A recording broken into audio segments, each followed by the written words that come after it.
9 መስከረሞችን ያሰሰች አገር ማድሮ ጋር ሲሆን እንዴት ቀለላት? በጥልቀት እንመለከተዋለን።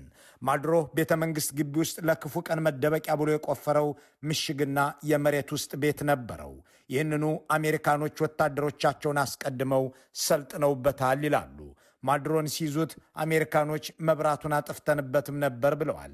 የቤተ መንግሥቱን መብራት ብቻ ሳይሆን የከተማዋንም መብራት። ይህንን ያደረጉት የማሰራጫ ጣቢያውን በጀትና ድሮን አውድመው አይደለም።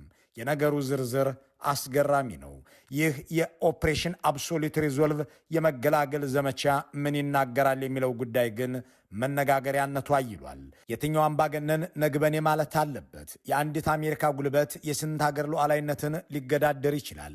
ያ ስለ ሕግና ሉዓላዊነት የሚሰብከው የመንግስታቱ ቻርተርስ ገጽ ስንት ላይ ተቀደደ? በትክክልስ ኒኮላስ ማዱሮን እንዲህ ላለው ውርደት የዳረገው እውነተኛ ምክንያት ምንድን ነው? አሜሪካ ላይ የፈጸመው በደል በአገሩ ሕዝብ ላይ የሠራው ግፍ ወይስ የአገሩን የተፈጥሮ ሀብት ለዶናልድ ትራምፕ አላስቀምስ ማለቱ?